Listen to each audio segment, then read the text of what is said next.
Hey, how are you guys? It's April 23, 2021, Philippine time. It's about 10:45 in the morning, and I'm just done doing some things in the kitchen and washed some of the dirty dishes, eating utensils, and tried to wipe the table and help out Jap's father to mop the floor, whatever I can.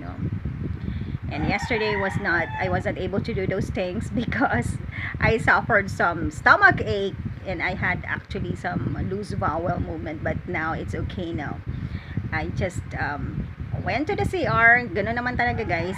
Kung merong trouble yung stomach natin, yun naman yung normal na good reaction ng body natin is really to expel yung mga antibodies or kung ano man nakapasok sa sa tiyan natin or sa body natin that is you know quote and quote weird in our system. So normal po yun, punta lang ng CR and then make sure na para hindi kayo ma-dehydrate, warm water would do, or if you have food, kasi binigyan naman ako ng food ni Jobs, so para ma-recharge yung in-expel natin from our body will be replaced by, supposed to be by food, or kung wala kayong food, warm water, warm coffee, hot coffee is actually very recharging, or milk or Milo or whatever you have there sa labat.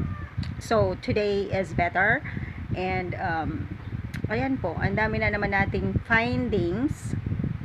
Mukbang tayo sa information, mukbang ako sa mga nagawa ko in the past few days, and I'm pretty sure some of my friends and followers, or those who were able to read some of my articles, would know that in a day, if I am really like inspired by the Lord God, with all the information that enters into my network and connections, and some in the personal messaging system, I have an obligation to make an article out of them and forward it to you people as an information and news. And but I'm not in the news industry, okay? It's just a personal thing and apostolate na rin po, mission to forward to you whatever I would know with about anything under the sun, no, with regards to our country, the church, personal things, family, inheritances, in the government, in the politics, and whatever I could come up with which is worthy to be published, I did them. Okay, so minsan nga guys, pag nauna na yung news, article writing that I have published, it's so hard for me sometimes, to make a vlog out of it. But anyway, I went to our farmland as shown in my previous vlogs. I went back there again. Nung umpisa po, sa likod ako dumaan, 'di ba? Through zona sa east, no? Making use of the boat from the San Miguel Miloor Centro, and then we crossed on the Bicol River, but some people would say it's Salog. I do not know if it's the same, no. River is Ilog, Salog is, ang pagkakaalam ko po ng Salog, it's a Bicol word. A Salog is parang larger part, body of water than river. For example, yung nasa likod ng bahay nila Jobs, it's a small river, no? It is a small river, pero yun, mas malaki, mas deeper, tas may alon-alon pa siya, guys. And I've heard that years ago there were crocodiles seen, no, in the area. So I do not know, so I could imagine how scary it is. Nakakatakot po yung crocodile kasi matigas po baga yung skin niya, 'di ba? And then yung tail niyan, imagine if it could slap you off. Matigas pa po yan sa kahoy, no? Before, I could remember my father working in the National Food Authority in what they call it, in Pili po, there is they have a pet. They call it pet na crocodile po. Takot na takot talaga ako. So nakakita na talaga ako sa actual na na scenario ng crocodile, na yung isang employee staff ng dad ko. My dad used to be a manager also, I think, in Pili. Dalawa kasi yon, meron ding isang Pili, hindi ko na maalala yung name niya, pero smaller office po siya. That's where the crocodile is. Pero dun sa malaki, that's what we could see in Pili, Camarines Sur, near a little bit farther than Camp Marteliana is the warehouses for the National Food Authority. I do not know if it covers already for all in the Camarines Sur, pero it's located there in Pili, yun po, yung isang staff ni dad, kinuha yung parang stick, I think yung parang pretty much like that of what we could use for mop, ginanon niya dun sa crocodile, nabutas talaga guys yung yung kahoy, kinagat, kakatakot. So imagine if malapang ka niyan na makagat-kagat ka, talagang it's really scary. So yun po yung aking pababala, na yun po ang narinig ko, and I confirmed with some of the people there na totoo po, ma'am, na meron po dyan mga nakita na daw, na crocodile. Pero ang lalim po niya, hindi ko alam kung paano yun. But anyway, so the last time I went to Dalipay, Miloor to check out our estates, I passed through naman from Robinsons, me and Kuya Robert walked, and so I was able to see that may widening po nung road natin ng Almeida Highway.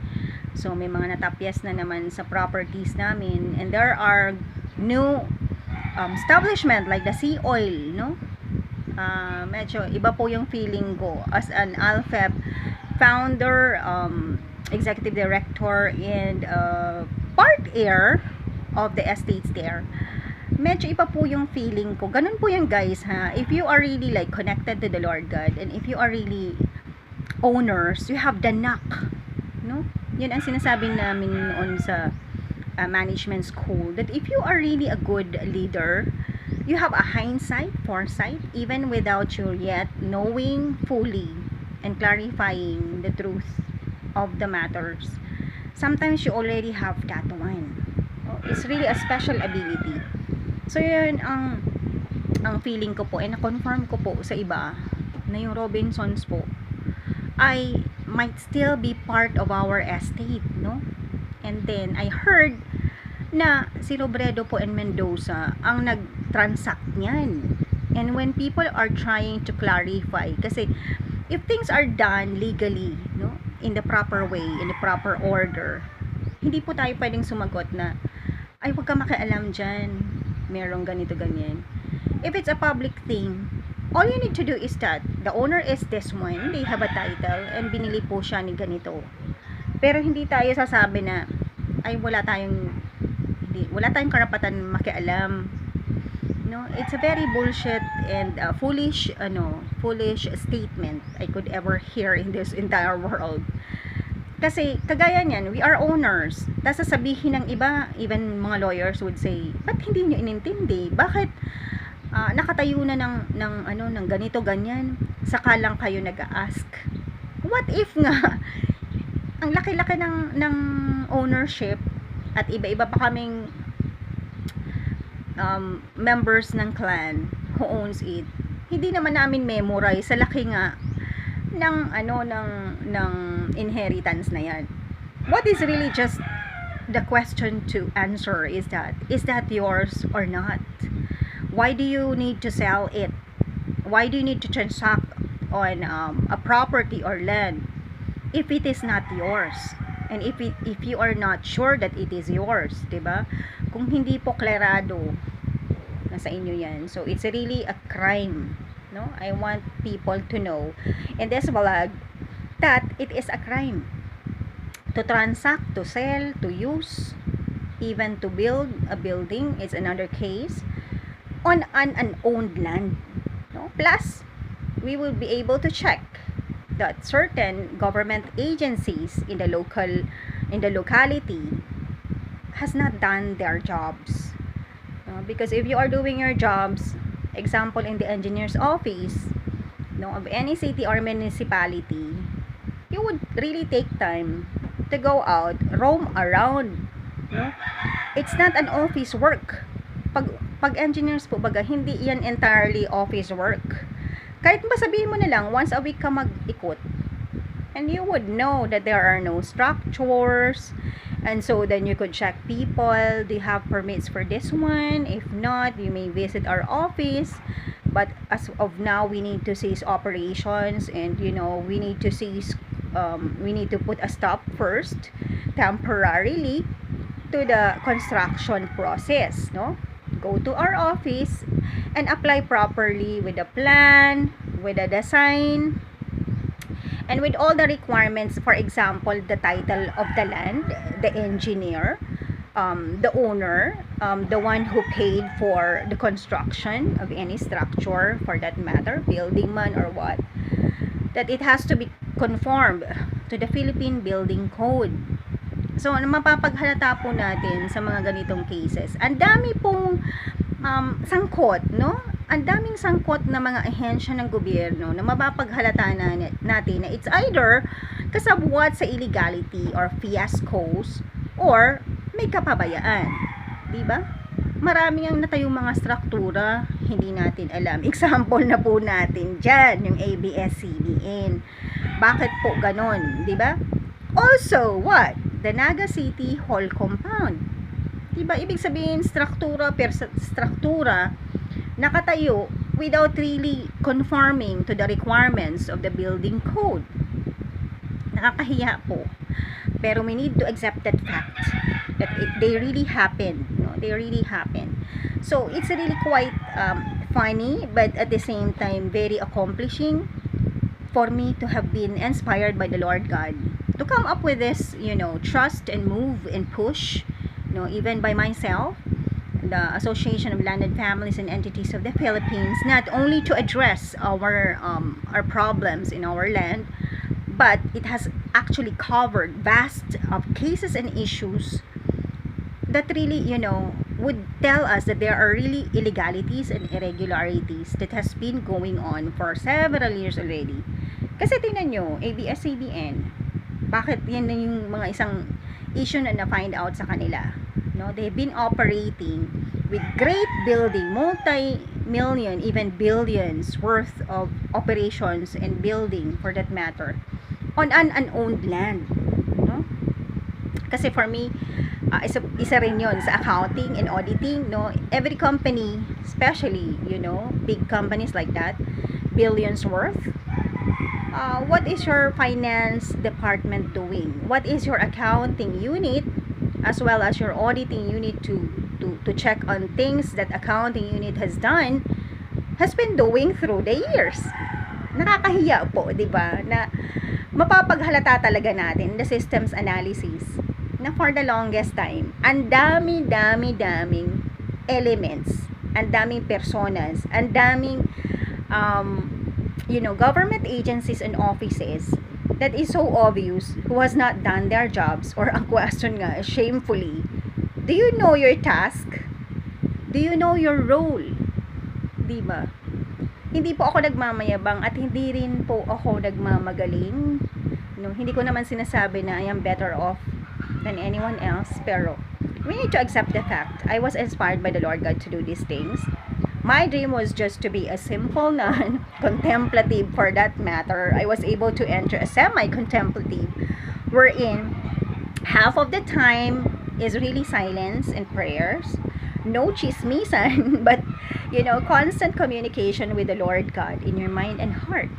Even when we are washing clothes, doing our jobs, mopping the floors, whatever chores we are doing, we are supposed to be, praying the Holy Rosary either verbally or in our minds. That's how it is there. And then just some time for me to go out, I was tasked to do some catechism to some first communicants, no, in a university, I could not remember any longer. I think I was able to handle two groups, no, before they could have the Holy Communion. We need to catechize them, and some time with the parents. So yun po mga ginawa ko. Na hirap na po ako noon. Parang sabi ko sana, Lord, sa loob na lang ako ng convent, because iba po talaga. When we went to the mall, there were times that we had holy masses at the Elizabeth Mall in Cebu. Halos po sana I would cover my nose, because I do not want to remember. No, I am a mall person also, because like my office in Makati, I have to pass through always the Greenbelt, Glorieta, the Ayala Malls there, So ayoko po maalaala yun noon when I was in the convent, because I was really determined and focused, to really live the life that God wanted me to. So, but look, I am here outside, no? So I have to take it. This is a mission that I have to take. That even if I stay inside the convent as a contemplative, a silent person, always just communicating with the Lord God through prayers and through the command of the superiors, God did not allow it to have a lasting one, no? Pinalabas ako dito for all this task. Na sa tingin ko naman, it's the first time in the history of the Philippines na meron pong ganyan, di ba? And I'm sorry po. I am sorry, but all I could really, be proud about is the fact that it is the inspiration of the Lord God, and so far I could see that I could really address, even if hindi pa po natin nasosolve lahat-lahat yan. Ang hirap-hirap po, no? Pero nakikita ko po na mga konti-konti lang na mga nasosolve is a big thing already in heaven. And for me, it's already an accomplishment, guys, no? I don't have so much money. I am alone. And all the nag-project na nga po ako ng mga officers, which I know that are also most of them belongs to landed families already, but I am not sure if they would be dedicated enough, and they were out of inspiration also from the Lord God. Pero hindi po ako pwede mamilit, no? So it has to be a cooperation from those people. I have enlisted, no? I made a list in my Martires FB account ng mga officers po, hoping that they would help me also address their own land problems, no, and issues. They are also hacienderos, some of them, and some of them just own, a little bit bigger or smaller areas of land ownerships, no, land holdings. So yun po, nakita ko, ang dami pong naglalakas-lakasan loob, no? Sabihin mong naglipas yung 1 taon, 2 taon, nagtayo ng ganito, ganyan. Sa land po namin, napansin ko, ang dami pong nag-aala village, no? Isang maliit na hindi mo pati sila makausap. Hindi man lang mag-isip na may nagmamay-ari po talaga ng lupa. Pero, ang nakikita ko po doon, paano nga, kung may nag-transaction sa kanila, and they were made to believe that sa kanila talaga yung lupa na binibenta, at hindi naman maalam kung paano binibenta yung mga lupa na dapat may titulo. At even if the title is there, you need to clarify the persona of the person transacting with you. Kung hindi siya, may special power of attorney ba? May tama ba mga pirma? Tama ba yung ID ginagamit? Ang dami pong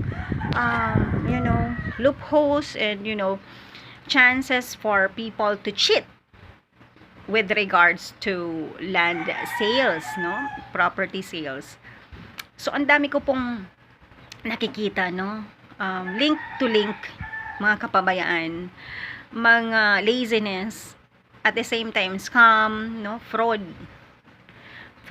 no, in the side of our government agencies, if indeed they have involved themselves in, no? So makikita natin, nakakahiya po na may kapabayaan tayo. Especially, example po, we take example of the Naga City Hall compound, and ABS-CBN. For the longest time, they have been operating. Me, as an accountant, I think I was able to mention this already in my written articles or in my blog. As an accountant, you have to check what are the assets, no? When you establish the book of accounts, of course, you come up with the fixed assets, long-term assets, as we call it. So, land would be there. So, you have to determine if it's, if it's owned already by the company or the entity, or in the case of Naga City Hall compound, if it's owned by Naga City government, right? So, you would know, you will trace, the paper trail, the legal documents that would justify or validify kung ano ba yung land na ginagamit, if it's rented, if it was bought, or it is being paid in installment to own. No? Otherwise, how come ABS-CBN was able to operate for so many years already that hindi man lang na-check ng accountant? Tapos, kung ano pa yung ginagawa ng accountant should be checked also by the auditor.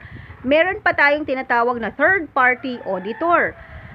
Kasi may internal auditor, tapos may auditor na nasa labas, no? Like for example, SGV, Price Waterhouse in the case of in the States, no? Meron din tayo. Basta ang dami-dami natin in Naga City. We have the Castro partnership. Hindi ko na alam kung ano. It's actually an accounting, auditing and law firm. May partnership na ganyan. Yan yung mga available, no? Din sa neighbor namin, si Olivia Seya Mendoza. Yun po yung mga CPA na available who could do audits. Dapat ganun po. So, pak. Tatlo yun ha, guys. Accounting, the finance person, internal staff, and people.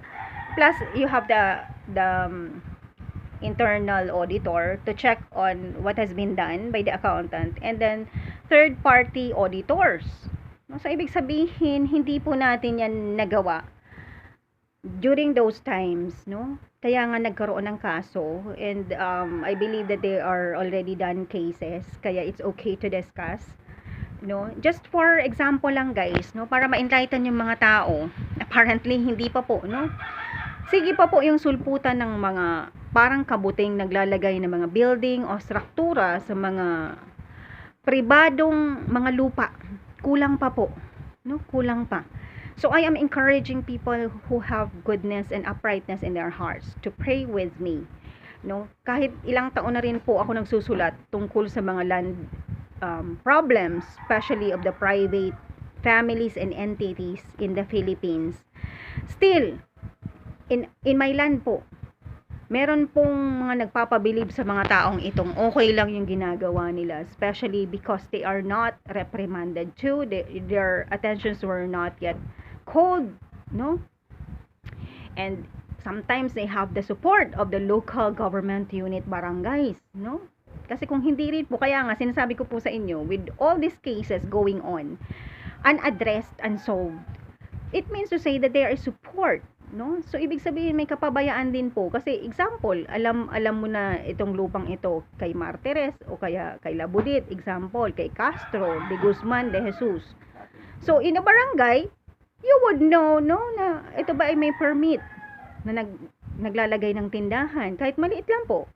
Ang alam namin kay Castro ito, ang alam namin kay Falabi, kay Martires, kay Labudit, example, no?